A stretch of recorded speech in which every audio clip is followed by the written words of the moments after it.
I was sitting on my bedroom floor, with 27 rejection emails open on my laptop. My hands were shaking, my eyes were red.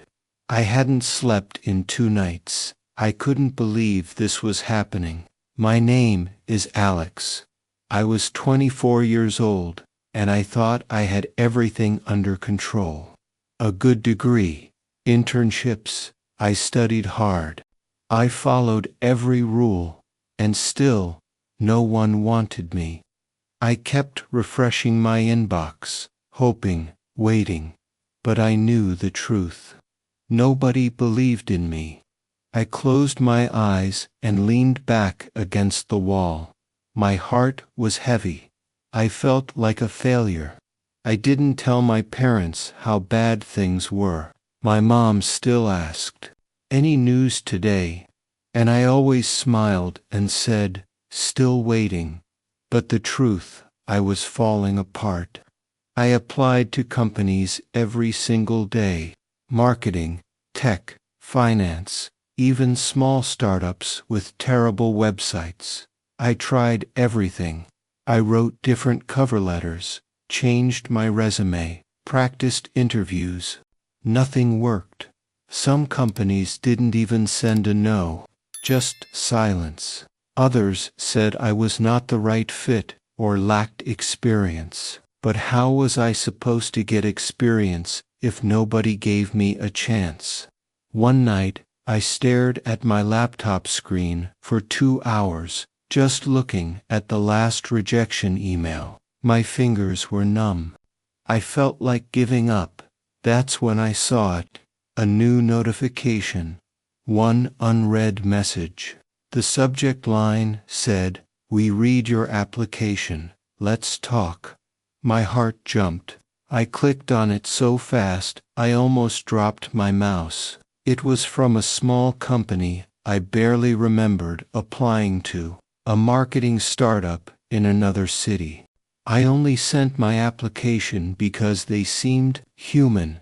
Their job post was simple, honest, not full of corporate buzzwords.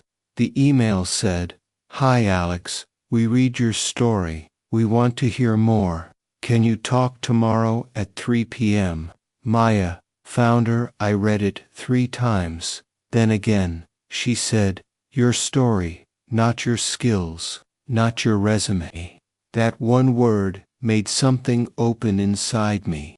Suddenly, I wasn't invisible anymore. The next day, I put on my best shirt and practiced my smile in the mirror. I was nervous. My voice shook a little when I clicked the Zoom link, but then I saw her, Maya. She looked young, kind, focused, no fancy office behind her, just books, plants, and a coffee mug that said, "Start, Messy." She smiled and said, "Hi, Alex. Thanks for meeting me." I tried to sound confident. "Of course, thank you for the opportunity." Then she asked a question no other company ever asked me. "Why do you care about this work?" Not "what's your biggest weakness?" Not "where do you see yourself in 5 years?" Just "why do you care?" I paused. I took a breath, and I told her the truth. I told her I grew up watching my dad lose his job when I was 12, and how I saw how much that broke him. I told her I wanted to help companies communicate better, to treat people like people, not numbers. She listened. I mean, really listened. When I finished, she nodded and said, "That's what we're building here." That call lasted almost an hour. We laughed. We talked about ideas. She asked me things I actually wanted to answer. After the call, I sat in silence for a while. I didn't know what would happen next, but for the first time in months, I felt something I hadn't felt in a long time. Hope. Then, 2 days later, I got another email. This one just said, "You're hired. Let's build something great." and that was the moment everything began to change. But I had no idea what was truly waiting for me. Because 3 weeks later, Maya called again. This time, her voice was different. And what she said next completely changed my life in a way I never saw coming. When Maya called again, I could hear something in her voice. She wasn't as calm as usual. She sounded nervous. "Hey, Alex," she said. "Do you have 5 minutes?" "Of course," I said. "Is everything okay?" She paused for a second. "I just wanted to check in," she said. "How's everything going with the team? Are you feeling okay?" I smiled. "Honestly, I love it. Everyone's been so kind, and I feel like I'm finally doing something real." She let out a breath. "I'm glad." Then there was a long silence. I thought maybe she was going to fire me, or that something bad had happened. But instead, she said, "There's something I want to ask you." I waited. "It's personal," she said. "So you can say no." "Okay, double quotes," she continued. "We're working on a new project for a non-profit. It's about job recovery and mental health. And I remembered what you shared during your interview about your dad and how it affected you." I stayed quiet. "I think your story matters," she said. "Would you be willing to write something, maybe a short article or a social media post, about what it felt like to go through rejection and how you kept going?" I felt my throat tighten. I hadn't really told that story to anyone outside the interview. Not in detail. Not with real feelings. But I also knew she meant it. She wasn't asking to use me. She wanted to give others something true. So I said yes. And the next night, I wrote like I never wrote before. I didn't try to sound smart or professional. I just told the truth. I wrote about being 24, alone in my room, feeling worthless, about crying quietly so my mom wouldn't hear me through the wall, about thinking maybe I wasn't good enough for this world, and then about that one email, the small moment that gave me light again. When I sent the draft to Maya, she didn't reply for 2 hours. Then finally, a short message came. I cried. "This is beautiful. I'm posting it tomorrow." I didn't expect anything after that. But the next morning, something crazy happened. The post went viral. Thousands of people liked it, shared it, commented. Some wrote things like, "This is my story too." Others said, "Thank you for saying what I couldn't." A few even said, "This gave me hope." I sat at my desk, staring at the screen. My hands were shaking again, but this time, it wasn't fear. It was something else, something like pride. That week, everything changed. Suddenly, other companies started messaging me on LinkedIn. People wanted to know who I was. Some asked if I could help with writing. Others invited me to speak on panels or podcasts. Me, the guy with 27 rejections, the guy who almost gave up. Now people were listening, and Maya, she became more than a boss to me. We started talking more often, late-night calls to brainstorm ideas, lunches that turned into long walks in the city. We didn't talk about work all the time.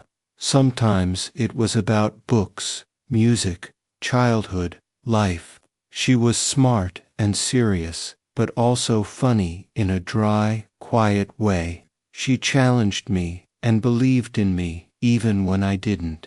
One evening, after a team event, we were walking back to the subway. It was cold, and she offered me her scarf because I forgot mine. I laughed. "You're going to freeze," she smiled. I'm from Chicago. I'm built for this. We stood there for a second, on the corner, just watching the streetlights flicker. Then she looked at me and said, "Do you ever think about how fast things can change?" "All the time," I said. "Do you ever wonder why?" That question stayed with me for days, because something was changing between us, and I felt it. But I was scared to believe in it. I had just found my way again, my career, my confidence. I didn't want to lose it all, chasing something I couldn't name. Then, one Friday afternoon, Maya sent me a message, just for words. "Can we talk later?" I replied, "Of course."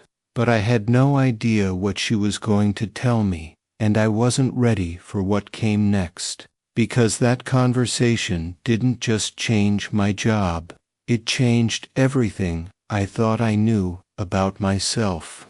I waited all day for her message. I couldn't focus. My mind was everywhere. What did she want to talk about? Was something wrong? Did I do something? At 7:30 p.m., my phone buzzed. "Ready now," I wrote back. "Yes, call me." She answered quickly. Her voice was calm, but soft, almost careful. "Hey," she said. "Hey. Thanks for being patient," she added. I needed time to think about how to say this. I stood by my window, looking at the lights outside, trying to breathe normally. She continued, "I know this might sound strange, but I feel like I've watched you grow in such a short time, not just as a writer or teammate, but as a person." I didn't know what to say. I saw how you carried all that pain and still showed up, still gave, still shared yourself. She paused, then her voice dropped just a little. "And I guess what I'm trying to say is, I admire you, more than you know." I felt my chest tighten. "I admire you too," I said. "You gave me a chance when nobody else would." There was silence. That kind of silence, where you feel everything, all at once. Then she said, "I've been thinking about us, Alex, about me, and you, about what this is becoming, and I guess I just want to ask." Another pause. "Do you feel it too?" My heart stopped. For a second, I forgot how to speak, but then I smiled, and I said, "Yes, I feel it." She let out a laugh, soft, full of relief. "Okay, good, that's good." We didn't say much after that, just stayed on the phone, quiet, together, but something had shifted. From that day, we were more than just coworkers. It wasn't some big romantic movie moment. It was small, slow, real. Coffee runs that turned into dinners. Brainstorm sessions that ended with long walks. Quiet weekends, reading in the same room. We didn't rush anything. We didn't need to, because we both knew what it felt like to be alone, to be rejected, to wonder if we were enough. And now, we had found something different, something steady, safe, true. 6 months later, the company grew. Our article project turned into a full campaign. We hired new writers. We helped hundreds of young professionals share their stories. People who had been rejected, overlooked, ignored, just like me. And one day, Maya called me into her office. She looked serious, but excited.